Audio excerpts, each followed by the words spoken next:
Good morning, everyone. Another chilly start to the morning today. Not seeing widespread 30s. A few spots, though, may drop below 40, including Bloxham already at 39. St. Mark's a chilly 44. Quincy, 41. Highs today back in the 70s.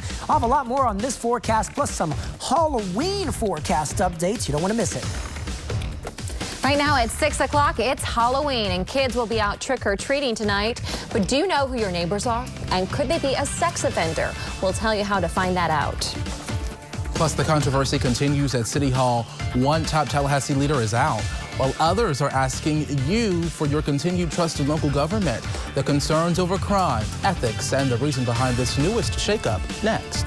And I'm Jada Williams, live at Unique Wonders Haunted Museum with rats and skull heads.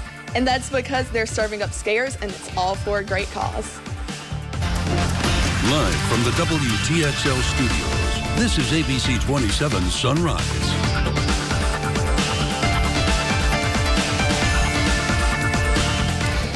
It's Halloween, and safety is certainly on people's minds when kids are trick-or-treating. One step you really need to take is checking the sex offender registry. Our Ashley Richmond shows us why this is the busiest time of year for the Florida Department of Law Enforcement.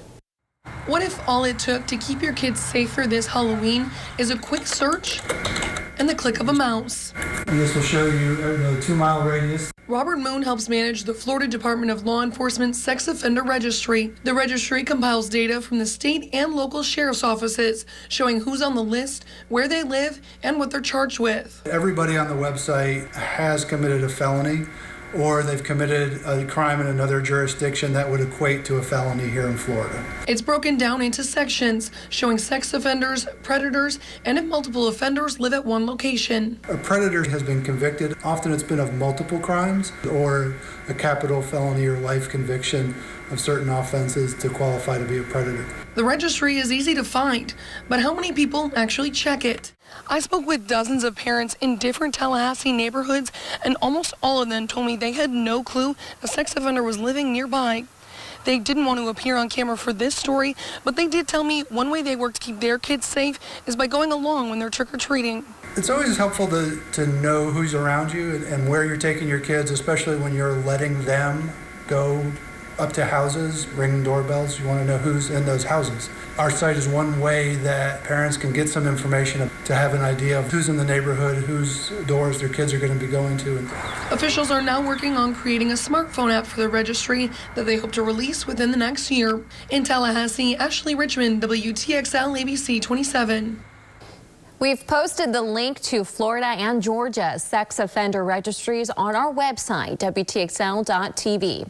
And here are some tips from law enforcement to make sure kids stay safe while out trick-or-treating tonight. Kids should have on some sort of reflective gear over their costumes, and if possible, kids should go out in groups if they're not accompanied by an adult. Community members who will be giving out treats should turn on a front light as an indicator that they're participating. And the best hours to trick-or-treat are between 6 p.m. and 9 p.m. New developments now at 6:03 in the crackdown on crime and concern over ethics in Tallahassee. Leaders of the city, which is now plagued with several recent shootings, are asking you to continue to trust the local government. And that plea for trust comes along with a new shakeup at City Hall. City Manager Rick Fernandez now on a leave of absence in response to recent allegations that he accepted bribes. Those allegations include Fernandez accepting a $5,000 discount from the Edison restaurant for a private event and that he received football tickets from a lobbyist. City commissioners describe the news as, quote, negativity of the moment, saying you shouldn't let it overshadow the good work that is happening. In order for us to solve a lot of the problems that we have, this is too much of a distraction. So for us to effectively serve the citizens of Tallahassee, we need to temporarily remove the distraction and operate without Mr. Fernandez. And many residents are calling for change at City Hall. Former Mayor John Marks says there has been, quote, an erosion of confidence in leadership. The State Ethics Legislative Committee meets this morning. It's still unclear if the city manager will be discussed. Tallahassee police are investigating a second shooting this week. This one taking place on the south side of the city. Police responded around 11:30 Monday morning at Coleman Street near Spring Hill Road. They say a man was shot in the hand and taken to the hospital with non-life-threatening injuries. Police are still determining where this shooting happened. If you have any information on this incident, contact TPD. And we're going to pop up that number again for Tallahassee police. They're also wanting people to come forward about this shooting. We have new details about the Sunday morning shooting that left one person with gunshot wounds. Tallahassee police say Paul Davis was found around 4 a.m. following that shooting near Mission Road. Davis was taken to the hospital with non-life-threatening injuries. Again, it's still unclear who shot Davis and just how many people were involved. Well, gun violence continues in Valdosta, happening now at 605, I should say. Two shootings under investigation by law enforcement. The first happened on Old Statenville Road Monday morning around 2:30. That's where police found two men ages 32 and 37. Police say one was shot in the arm, the other in the torso, all as they sat in their cars. And then just minutes later, officers responded here to the 800 block of Cypress Street where another man was shot. The 45-year-old said someone broke in and shot him in the foot. The unidentified victim was taken to the hospital. Right now, police don't know if those shootings are related. No arrests have been made. Over in Thomasville, police need help identifying a man they say stole nearly $7,000 in electronics. This happened at the Walmart on Highway 19 around 2 a.m. Monday morning. Investigators say the man walked in the store and went straight back to the electronics section where he stole 30 different Apple products ranging from iPod Nanos to iPads. The total for the amount of items stolen was around $6,600. If you have any information about who he is, call Thomasville Police. Sunday alcohol sales will not be on the ballot in Thomas County anytime soon. That's according to Thomas County commissioners. They voted against a motion on Sunday sales they did that at their latest meeting. This all comes after several store owners asked commissioners to consider that topic. The city of Thomasville approved Sunday alcoholic beverage sales in a referendum earlier this year. The final vote was 5-3. And Florida State University officials are meeting to discuss how they'll go about naming statues on campus. A committee was created in August after national attention erupted over Confederate designations in public areas. Yesterday, students, faculty, alumni, and staff discussed the future of such statues on Florida State's campus. A 15-member panel convened by President John Thrasher met to review the university's policies on building names, statues, and other recognitions. President Thrasher hopes the panel will compile feedback from the entire Florida State community. He believes a conversation needs to be held weighing the opinions of both sides for the panel to make the right decision. The university is a place where ideas come together, and we focus on the ability of students and faculty and everybody else here to have a free expression of their ideas. That's what a university ought to be about. Those are some of the core values of FSU. Now, Francis Ebbs, which is one of the statues there, is considered one of the founders of the university and is controversial as a slave owner, a Confederate supporter. Last fall, 72% of students voted against the statue's removal, and the panel will continue to gather information and community input, striving to settle on future naming policies that are balanced and sensitive to a multi-ethnic student body.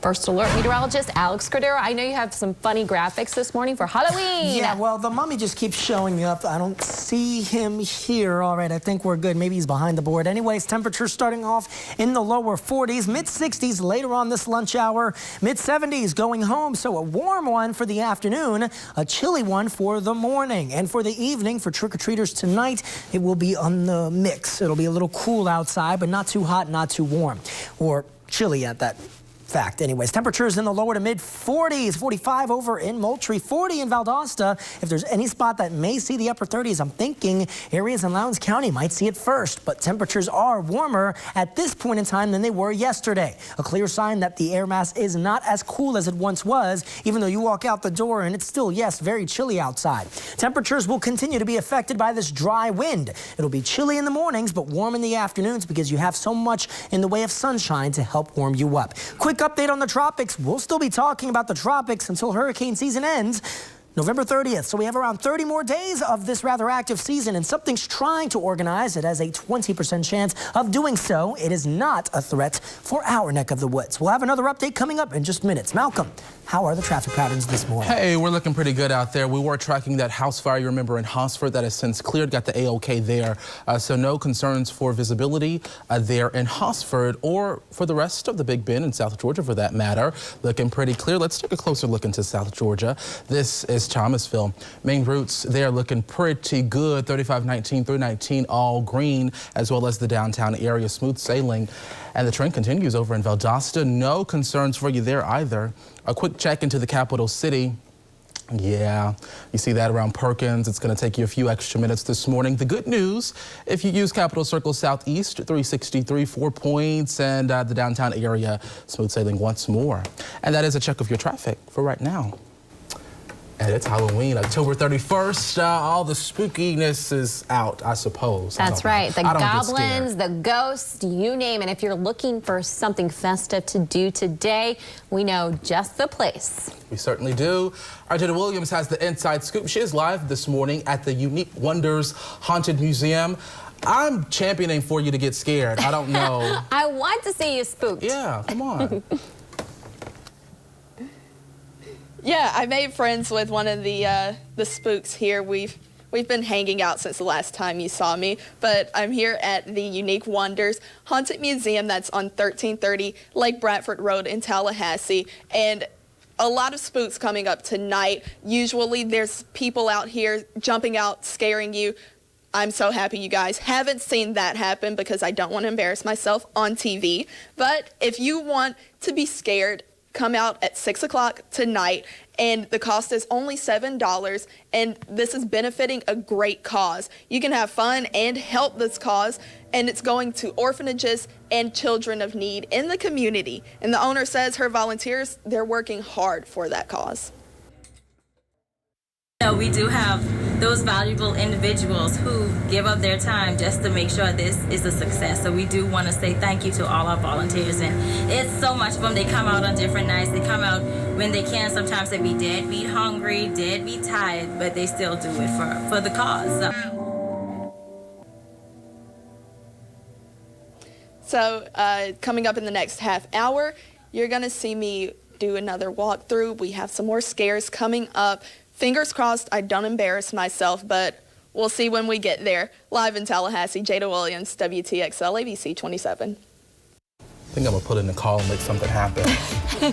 All right, conspiracy, money laundering, and other charges. We're breaking down new developments following 3 indictments and Robert Mueller's special investigation, along with the response from President Trump. It's 6:12.